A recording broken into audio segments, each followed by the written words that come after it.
CNN Chile y 3xI presentan Pares Impares. Hay una conversación que es el gran elefante rosado en la habitación de cualquier humano sobre el planeta, y es la conversación sobre cambio climático. Somos una especie como, es un poco terrible la imagen, pero como de langostitas, que estamos como cocinándonos lentamente, y eso hace que no pongamos suficiente atención sobre una de las grandes transformaciones de la época que nos ha tocado vivir. Y esta conversación sobre cambio climático tiene muchos impactos. Uno de ellos, sin duda, es cómo rompe los tejidos de sociedades completas en la medida que, por ejemplo, obliga a migraciones climáticas o afecta a personas que no se han adaptado a esta transformación. Y es por eso que queremos como ponerle cara a esas historias y conocer mejor también por qué deberíamos trabajar por detener, apaciguar, adaptarnos al cambio climático de manera más enfática, no solo por las razones planetarias, sino también por las razones humanas de nuestras sociedades. Y para eso estamos hoy día con Gonzalo Muñoz, champion de la COP25 y cofundador de Manuia. Muchas gracias por estar con nosotros, Gonzalo. Muchas gracias por la invitación, Paloma. Encantado. Gonzalo, tú y yo hemos coincidido mucho en la conversación ambiental sobre cómo el cambio global está afectando a los ecosistemas, a nuestro acceso a los distintos recursos que nos han sostenido como especies sobre la tierra, al agua, ¿no? Pero tal vez no es tan frecuente la conversación sobre cómo el cambio climático, uno de los cambios que ha traído necesariamente es esta fragmentación de las sociedades. Tú has recorrido el mundo a propósito de esta conversación y me encantaría saber qué opinas sobre eso. A ver, efectivamente es bien sorprendente que frente a algo tan evidente como, ya no hablamos de cambio climático, sino que de una crisis climática, ¿no? Alguien podría decir que el cambio es positivo o es negativo. Una crisis, una emergencia climática, haya gente que se resiste, ¿no? Y desde ese punto de vista yo creo que cabe intentar pensar en qué es lo que le está pasando a esas personas, por qué se están resistiendo, a qué se están resistiendo, ¿no? Entonces yo creo que en ese sentido hay una diversidad de factores. Hay gente que efectivamente le tiene miedo a cualquier cosa que implique una amenaza, una mala noticia, y por lo tanto prefieren de una u otra forma desestimar o minimizar la evidencia. Después hay una cantidad importante de gente que simplemente tiene una profunda ignorancia de lo que está pasando y el por qué está pasando y cuánto de ello somos responsables los seres humanos. Después, por supuesto, hay gente que dice, no, sí, la crisis está pasando, pero no es responsabilidad de los seres humanos, es un proceso natural o lo que fuera. Y después, evidentemente, hay un grupo importante de personas que tienen intereses creados en que esa crisis o lo que sea que esté ocurriendo no les afecte a ellos personalmente, en su modo de vida, en sus inversiones, en lo que ellos estén, en lo que ellos estén llevando a cabo, incluso en el ámbito político, ¿no? Hoy, gran parte de esa polarización lo estamos viendo justamente en ese último ámbito, en un ámbito político, donde lo que ha tendido a ocurrir es que en ciertos sectores de la sociedad, particularmente en ciertos países como Estados Unidos, la palabra clima ha quedado atrapada dentro de una serie de conceptos de amenaza para ciertos grupos de la población que lo entienden, y esto es algo que yo he chequeado de manera directa, brutal, lo entienden como comunismo. Ellos creen que la agenda climática, y después la mezclan con agenda de diversidad e inclusión, y la mezclan con la agenda de los derechos de los pueblos indígenas, y la mezclan con temas como el aborto. Todos esos temas están asociados, ellos creen, a una misma agenda, y por lo tanto lo ven como una amenaza a todas aquellas creencias que les permiten mantener una forma de vida, ¿no? Esa confusión, como te digo, yo la he explorado al punto de reemplazar la palabra clima por comunismo en determinadas frases y conversaciones, y me encuentro con reacciones bastante similares.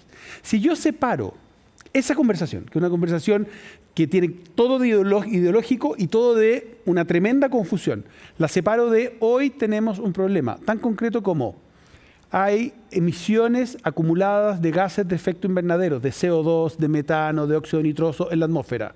Eso se acumula de la misma manera como si una persona quisiera suicidarse y se mete en un garage y prende el auto, sabe que se va a morir porque se va a acumular dióxido de carbono, ¿no? Sabemos cómo opera la lógica de acumulación de gases en un entorno cerrado.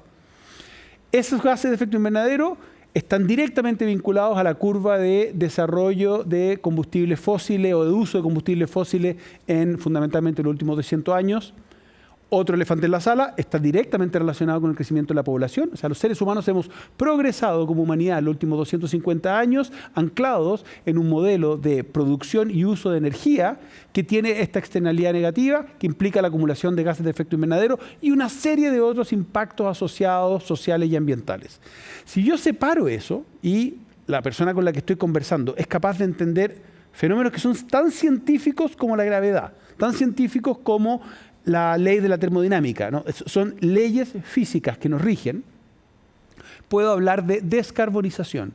Y la descarbonización es algo que está ocurriendo en la sociedad moderna a una velocidad absolutamente imparable, de la cual incluso los chilenos nos hemos beneficiado y estamos felices de cómo en Chile se han desarrollado las energías renovables y los autobuses hoy en día en su gran mayoría son eléctricos y tenemos hoy en día muchos elementos que antes producían gases de efecto invernadero que hoy se usan a partir de energía eléctrica. Todo ese proceso de descarbonización y que tiene múltiples aristas son sistemas de los cuales se puede conversar de forma mucho más fluida. Entonces, lo que te estoy queriendo mostrar aquí es cómo hay una fracción que es ideológica, de la cual estamos tremendamente atrapados, de otra parte que es científica, técnica y de innovación, en la cual incluso el que sigue esa confusión y se ve atrapado ahí, no, rebota. A mí lo que me conmueve es la falta de humanización de todo lo que acabas de dar como contexto, porque para cualquier persona que no seas tú o yo, demasiadas cosas de las que dijiste ya son una buena razón para salir de esta conversación. Hay muchos conceptos que aprender. Son muchas transformaciones, suena complicado, suena a pelea, suena a hartas cosas que los humanos ni siquiera estamos biológicamente cableados para querer comprender. Sin embargo, hay un lugar donde sí todos somos iguales, y es que cuando viene un gran temporal, lo vimos el año pasado, por ejemplo, con los cortes de luz, igual nos afecta más o menos a todos. Sí, pero no todos por igual. Ya, y entonces para allá quiero ir. Porque la cara de todas esas individualidades que están siendo afectadas, todas esas comunidades que se están rompiendo, esos pueblos que se están trasladando, no la tenemos suficientemente a mano y sin embargo es la llave más sencilla para conversar sobre cambio climático porque es lo que yo más fácilmente me podría imaginar, tal vez.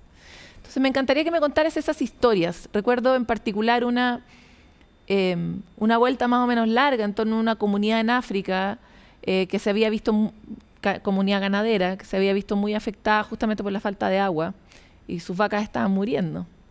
Y eso también tenía una cara de género y finalmente las niñas eran vendidas para poder salvar a las vacas, cuestiones que culturalmente somos incapaces de comprender, pero también era un impacto del cambio climático. Entonces, como esas historias, ¿qué otras historias nos permiten comprender la necesidad de actuar en materia ambiental porque le podemos poner una cara humana?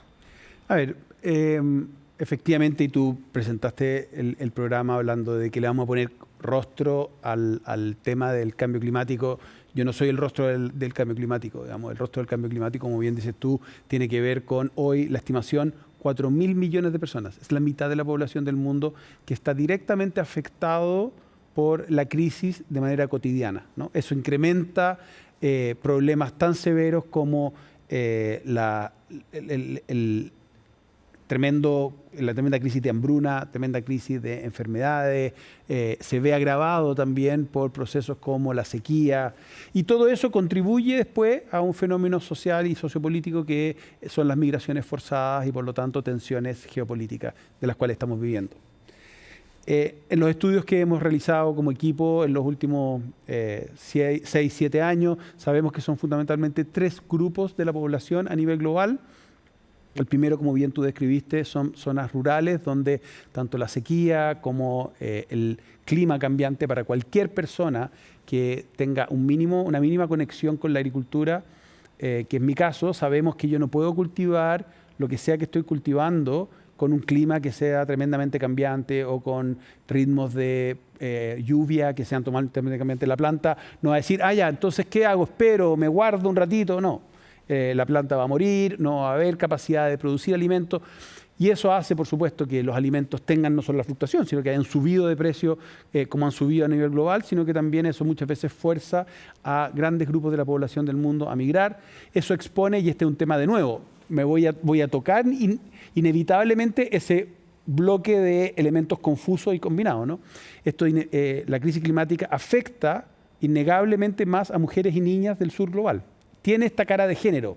Y habrá gente que dirá, no, aquí así nos fuimos a la cresta. De nuevo, el comunismo, la agenda de no sé qué cresta, de la ONU, y mezclan cosas que no tienen que... Es una realidad.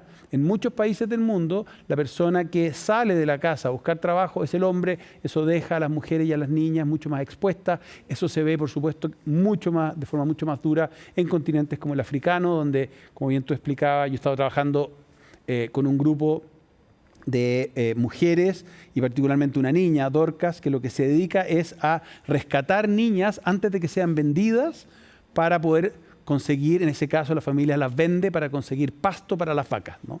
Y la organización se llama Grass for Girls. Ese es un grupo de la población, ¿no es cierto?, el mundo rural, que está viéndose afectado por una crisis climática que al tener un clima cambiante simplemente no tiene la misma posibilidad de producir alimentos como producías antes. El segundo gran grupo es el de las zonas rurales, las zonas urbanas, donde esas personas migran. Lo hemos visto incluso en ciudades como Santiago o como en Valparaíso, personas que al migrar a las ciudades se instalan en lugares que no están adecuados para instalar sus viviendas. Además se instalan con viviendas precarias. Cualquier impacto, ya sea de una lluvia torrencial que puede producir un deslizamiento de tierras o una ola de calor que pueda producir un incendio, termina arrasando con esa familia y expone aún más la crisis social. Y el tercer gran grupo es algo que es bastante evidente, que son los grupos costeros, ¿no? Los que viven en zonas costeras, donde el alza del nivel del mar, el aumento de las marejadas, la exposición a huracanes, ha hecho que, y ese es otro de los casos que me ha tocado vivir, ¿no es cierto?, ir a zonas del Mediterráneo, del Caribe, donde arrasó un huracán y el 90% de las casas fueron arrasadas. Eso es parte de la realidad, ¿no? Y tú dices, bueno, aquí, ¿qué nos pasa como humanidad? Que no estamos alarmados y como humanidad, en vez de movilizarnos más para resolver ese problema y atender las necesidades de esos grupos de la población, y ojo, de otros millones de especies que habitan con nosotros este planeta que se están viendo afectados por situaciones de esa magnitud y que los necesitamos también para sostener la vida en el planeta. ¿Qué es lo que nos pasa? Que en vez de operar hacia movilizarnos, nos bloqueamos, rechazamos, desestimamos la ciencia o la relativizamos. Es patético. Esa es una manifestación probablemente, y aquí que entren los psicólogos y los sociólogos y los antropólogos a explicar por qué los seres humanos tenemos esta visión tan egocéntrica y tan egoísta de nuestro rol en la sociedad y por lo tanto tendemos a cuidar lo nuestro y no somos capaces de empatizar con el dolor ajeno hasta que nos pasa a nosotros mismos. Ahí hay un fenómeno que probablemente simplemente esta es una expresión más de una falencia de los seres humanos. Dicho eso, yo creo que hemos llegado a un punto de esta crisis y de varias crisis, ¿no? Como te decía, podemos hablar de la crisis ambiental, de la contaminación por plástico, en muchos lugares en el mundo la contaminación atmosférica, la contaminación de aguas. Pero también podemos hablar de la crisis social que está viviendo el mundo, ¿no? Estamos en un momento en la historia en que se están tensionando fenómenos sociales que obviamente lo sabemos, en la humanidad ya ha ocurrido en el pasado, terminan explotando de alguna manera, ¿no? Y entonces, en ese escenario, y si nos vamos específicamente al clima, yo creo que estamos en un punto donde no necesitamos que todas las personas del mundo entiendan la complejidad que tiene esta crisis. Es realmente, como bien tú decías, repleta de términos, de interconexiones, de interacciones a nivel planetario. Estamos hablando de fenómenos físicos y biológicos tremendamente complejos. Lo que necesitamos es que las personas hagan lo que tienen que hacer, ¿no? Y la realidad es que ni tú ni yo tomamos ninguna decisión cuando el mundo nos metió en la era digital. Ni siquiera cuando ahora te empezó a meter en la era de la inteligencia artificial. Sí, todavía quizás tú y yo tenemos algún amigo que dice yo me niego y no tengo celular y no tengo ninguna red social y no tengo email. Yo conozco una persona adulta o sobre 40 años de ese tipo, digamos. La gran mayoría de nosotros entró en ese mundo con los beneficios y con las dificultades, pero lo que te quiero decir con eso es que hay momentos en los cuales ocurren estas transformaciones a nivel de la sociedad que pasan a ser absolutamente exponenciales, imparables, y lo que simplemente en este caso necesitamos hacer es que esas transformaciones en su dimensión positiva, y estoy hablando directamente de la descarbonización, por ejemplo, o de una sociedad que es cada vez más resistente a los fenómenos climáticos, sea parte común de lo que viven las personas. Y eso está ocurriendo. Cuando tú y yo, la luz que está aquí... Para un poco, porque me parece interesante la idea de, voy a ponerlo todo en términos mucho más sencillos que tú probablemente, que es la idea de lo mismo, pero for good. O sea, ¿qué pasa si esta misma transformación en la que estamos metidos, este mismo loop del que no podemos salir porque estamos todos, voy a plantearlo en términos bastante reales, presos de la tecnología, la usáramos, la pusiéramos para en la línea que permitiera acelerar y mejorar la transformación para bien del planeta en lugar de profundizar el agujero, ¿no? Y eso podría no requerir una masa crítica tan grande como la que estábamos, como que todo el mundo comprenda el problema. Que todo el mundo se sienta que es, o se sepa que debe ser parte de ese cambio. Hoy estamos siendo iluminados aquí en el estudio por luz que viene en su gran mayoría de fuentes renovables. A esta hora sí. A esta hora sí, y todo eso se ha ido acelerando. Si nosotros hablábamos hace 10 años atrás de qué posibilidad tenía Chile de cerrar las centrales de carbón, probablemente todos se iban a reír. Era imposible. Acuérdate, el chavo al carbón parecía como el apocalipsis. Hay cambios. Un sueño de hippies. Están ocurriendo cambios mucho más rápido de incluso lo que en algunos casos hemos pensado las personas que estamos parados en la ola y queriendo ver los cambios optimistas. Dicho eso, vamos lento y estamos tarde, ¿ok? No quiero sonar irrealista. Lo que te quiero mostrar es que hay trayectorias en las cuales los cambios ocurren sin que se necesite generar la masa crítica de toda la población, sino que más bien de aquellas entidades, de aquellos grupos de personas que están involucradas en la toma de decisión, basta que un 15 o un 20% de ellas tome la decisión, como fue el caso del cierre de las centrales de carbón en Chile, o como está ocurriendo con la electromovilidad, o como está ocurriendo... Para movilizar los cambios. Para que esos cambios ocurran y se aceleren. Te quiero llevar a otra escala. Vamos. A una escala no técnica, a una escala muy como de tu experiencia humana, sobre cuáles son los valores, las actitudes humanas que se requieren para este nuevo tiempo. Porque en esta descripción que haces sobre los fenómenos del egoísmo humano, que son reales, también existen masivas representaciones de otros valores humanos que se activan en circunstancias particulares, que igual nosotros vivimos de una manera súper silenciosa a escala de nuestras comunidades, de las poblaciones, de los barrios, con ciertos amigos, con algunos desconocidos. También somos esos humanos, ¿no? Y esos valores más superiores, que de hecho explican por qué la especie humana ha podido avanzar tanto, parece que hoy día son más importantes que nunca. Porque ante tanta tensión, ante tanto estrés, ante tanta amenaza, es fácil dedicarse a defenderse, ¿no? Es difícil dedicarse a confiar, a colaborar y a avanzar. Sin embargo, es eso lo que necesitamos. Y este programa se dedica a eso, a ver cómo nosotros le echamos abono a esa otra dimensión de lo humano que nos permite tener cierta esperanza. Entonces, para estos tiempos de crisis climática, para estos tiempos de migraciones climáticas, para estos tiempos de tanta desinformación disponible y donde a veces uno tiene tantas conversaciones con personas con las que es difícil entablar un lugar común e incluso un respeto mutuo. ¿Cuáles son los valores importantes en esta nueva era? A ver, claramente yo creo que, como lo hemos mencionado de alguna manera, el valor de la generosidad y el valor de la empatía son cada vez más importantes y por lo menos quiero seguir convencido de que van a seguir siéndolo, digamos, y que por lo tanto toda manifestación contraria a la empatía, a la generosidad, debiera tener un mal resultado. Esa es mi creencia, digamos, aunque por último tengamos que creer en el karma para eso.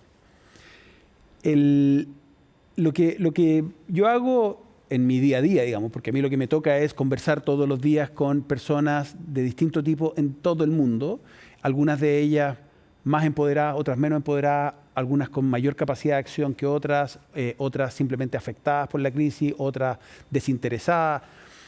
Y por lo tanto yo creo que es importante tratar de situarte en los zapatos de esa persona, ¿no? Es muy difícil pedirle a una persona cuya principal necesidad urgente es la alimentación o la salud, que sienta la importancia de actuar en base a la crisis climática y mucho menos que sienta la responsabilidad de lo que está ocurriendo en el mundo, ¿no? Entonces yo creo que hay un fenómeno ahí de, ojo con la injusticia, de estar cargando en la pelota a quien no tiene mucha injerencia, mucha acción, y desde ese punto de vista... se está llevando todo el costo. ¿Por qué seguimos hablando de que esta es una cuestión que tiene que ver con las futuras generaciones? No, es nuestra generación. Nosotros somos los responsables de lo que está ocurriendo hoy en día y tenemos todas las herramientas para resolver esta y varias crisis más. En ese sentido, hablándole al público chileno, uno de los principios que a mí me cuesta aceptar que las personas cuestionen es el de los principios de la ciencia. Estamos hablando de nuevo de un fenómeno científico, probado, digamos. El que yo tome un elemento y lo deje caer es gravedad. El que estemos enfrentando, la crisis climática que estamos enfrentando son fenómenos físicos. Y como estamos en Chile, y bien relacionado con el tema de la solidaridad, el no operar en base a el fenómeno de la crisis climática, que tiene este componente de gases de efecto invernadero que se acumulan y que generan una serie de otros fenómenos que nos exponen, por lo tanto no protegerse, es tan irresponsable como construir en Chile sin respetar las reglas sísmicas. Otro fenómeno físico.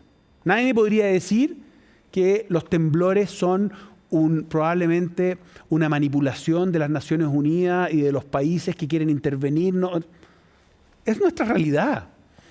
Y dada esa realidad, todos operamos con esa conciencia. Las construcciones se hacen en base a criterios físicos que nos permiten protegernos. Por lo tanto, el valor ahí sería, el valor para el futuro sería respetar el conocimiento, cuidar el conocimiento. O sea, validarlo. Es decir, oye, ok, aquí hay un fenómeno físico, planetario, que en este caso nos afecta más a nosotros, bueno, nos tocó más a nosotros que a los argentinos, y por lo tanto tenemos que vivir en el territorio donde vivimos con esa conciencia. Eso nos lleva a entendernos mucho más como especie que habita un entorno natural. Nos lleva a entender nuestra interacción con la naturaleza de una manera distinta, no como unos seres superiores que vamos a ir después a habitar Marte o que somos capaces de intervenir todo lo que tiene que ver con nuestra naturaleza. Quizás el día de mañana. Hoy no tenemos tiempo. Como no tenemos tiempo, tenemos que reconocer las condiciones de la naturaleza de nuestro entorno.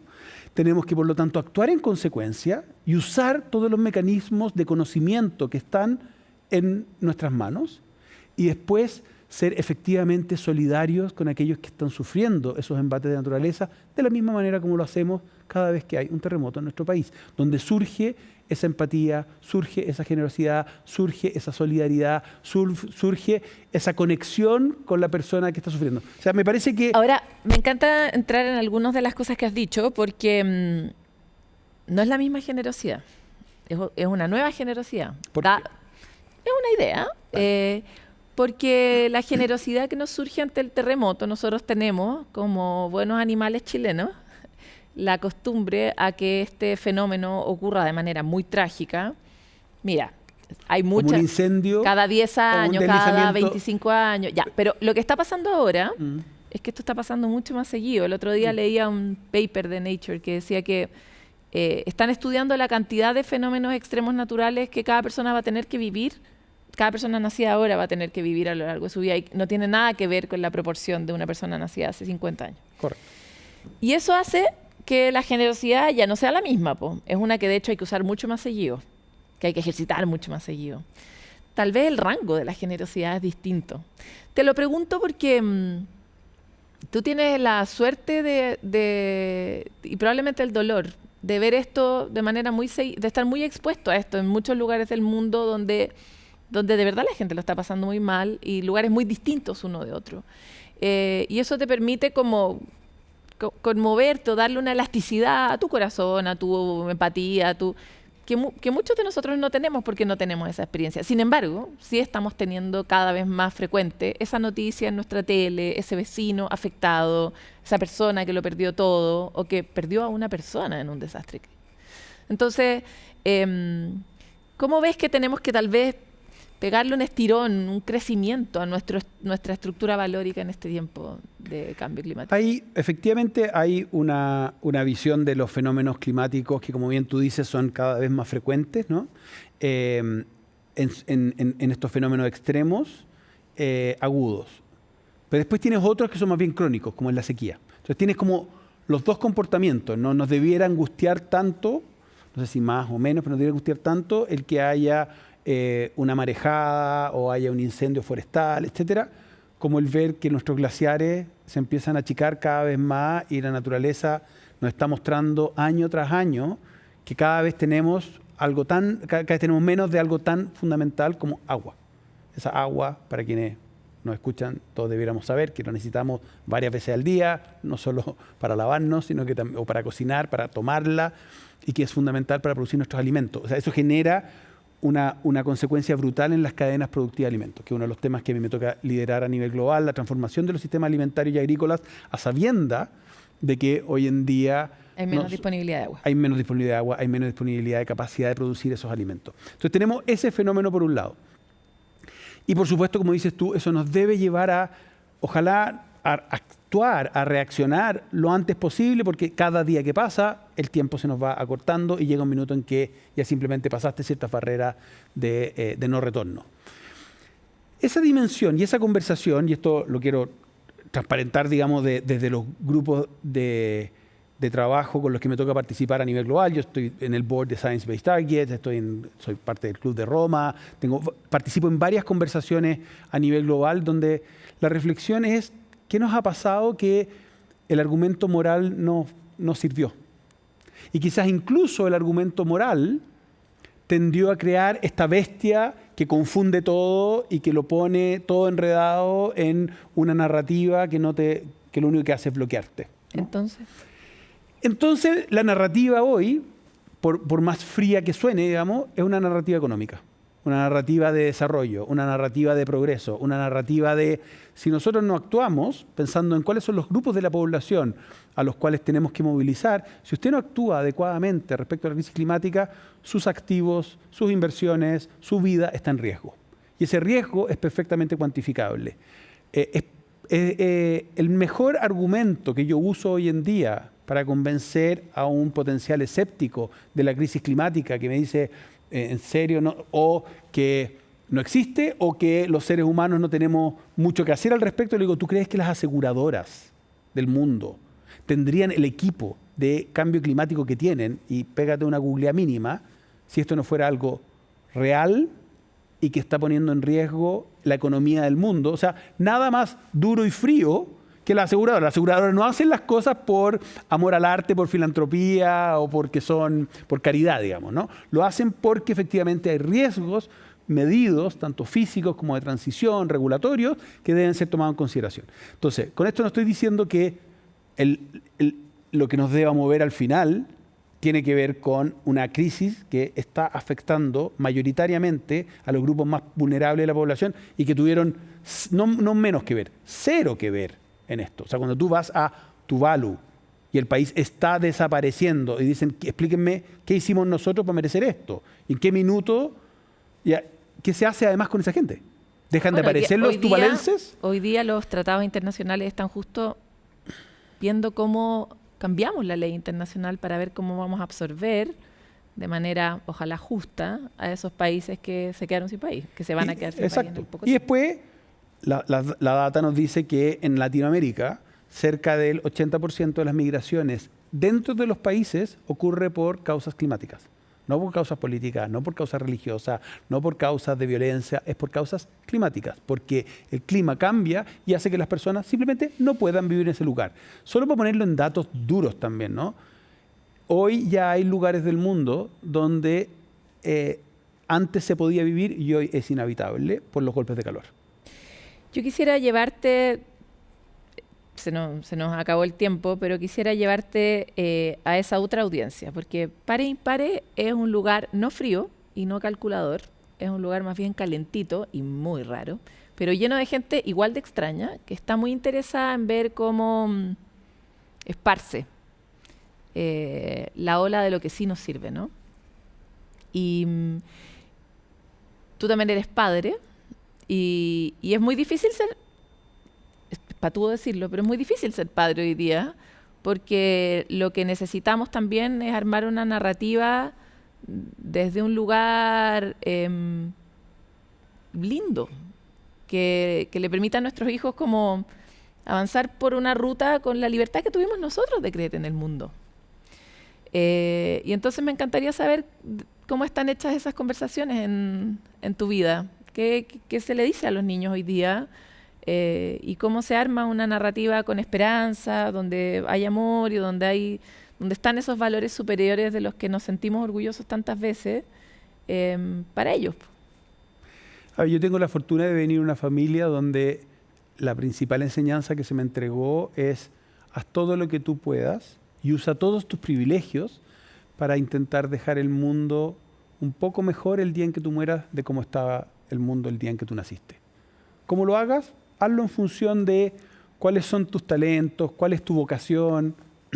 Y me acuerdo, ahí voy a evocar a mi madre, es muy lindo porque me acuerdo haberle preguntado, bueno, ¿y cómo encuentro aquello? Porque era, usa tus talentos y busca aquello que es bueno para el mundo, ¿no? Y enfócate en eso. ¿Y cómo voy a saber que lo que yo quiero hacer es bueno o es malo para el mundo? Y la frase es muy linda porque es: tú vas a descubrir que lo que estás haciendo es bueno para el mundo porque las coincidencias significativas van a ocurrir. Y más bien, si cuando tú estás buscando algo que tú crees que es bueno para el mundo y no ocurren las coincidencias significativas, revísate porque es probable que tu ego sea el que está hablando. Eso evidentemente en mi caso es algo que ha ido traspasando a mis hijas y mi interés es que ellas sean la mejor versión de sí mismas y busquen cómo a través de lo que hacen y con la conciencia de haber recibido los privilegios que recibieron, se ponen al servicio de aquello que es bueno para el mundo, y no tengo ninguna duda que las coincidencias significativas van a ir ocurriendo y en la medida en que estén trabajadas ellas mismas van a poder identificar cuando es el ego que las bloquea. Traduzcamos coincidencias significativas, cuando la cosa empieza a ser un poco más fácil, cuando te encuentras con los que andabas buscando. O que hay magia, hay veces en que tú dices, ¿por qué pasó esto? A mí me pasa una cantidad enorme de veces en que voy a una reunión o voy a un evento y digo, ¿por qué vine? Y honestamente digo, todo me decía que no tenía que venir, pero vine. Y finalmente ocurre que encontré a una persona o tuve una conversación que era exactamente lo que yo estaba necesitando, ¿no? Eso yo creo que es algo... Y eso nos refuerza la idea de que las cosas ocurren cuando hacemos algo también con otros, ¿no? Sí. Cuando uno está conectado con el resto. Yo he cofundado muchas cosas en mi vida. Nunca he hecho nada solo y me considero un muy buen cofundador. Esa es una de mis habilidades. Ahora, creo que es importante también que tengamos conversaciones honestas, que seamos capaces de poner en nuestra conversación con nuestros hijos, con nuestros pares, con nosotros mismos, cuando efectivamente nos estamos sacando la suerte en el solitario, cuando en realidad estáis escondiendo... Porque en realidad escondiendo una capacidad de mejorar las condiciones porque eso no me conviene. Claro, pero las dos cosas pueden ser ciertas al mismo tiempo, porque igual los humanos somos animales que nos alimentamos de la esperanza también. O sea, eso también es verdad. Hasta el IPCC lo dice, como no podemos dar solo el discurso honesto, por más cierto...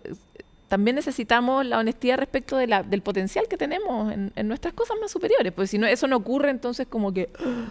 nos marchitamos, ¿no? Así es. Y eso llevado, por ejemplo, al mundo empresarial, que es un mundo en el cual a mí me toca hablarle constantemente y que cree o que tienden a bloquearse con la idea de todas estas exigencias, de que ahora además tenemos que cuidar el medio ambiente, tenemos que cuidar la sociedad, cuando a mí lo que me motiva es generar la rentabilidad por mi empresa y por lo tanto creen que esas son dos agendas que están contrapuestas.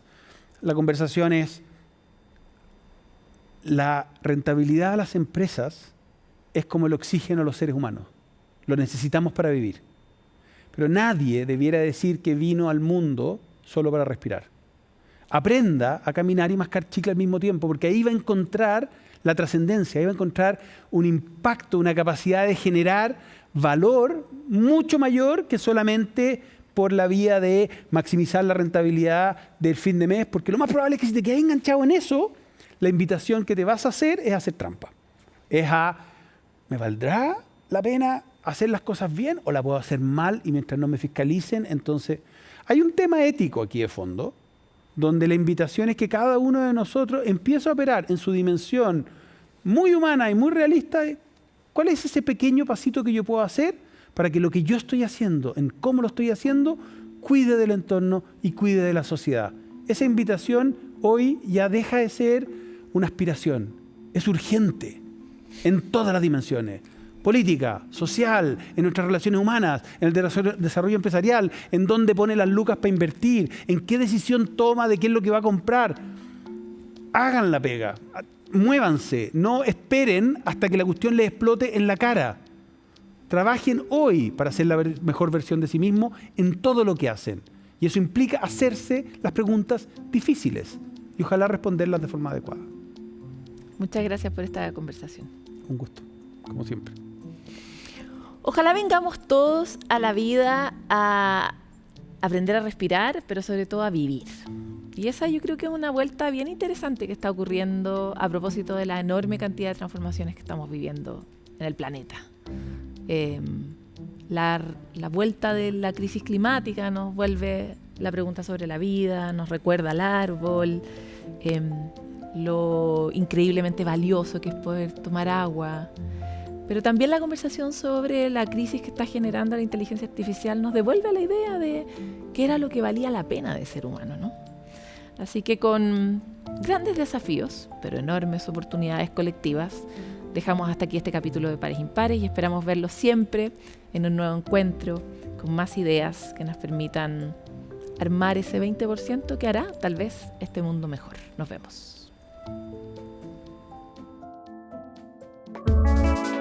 Pares Impares fue presentado por CNN Chile y 3xI.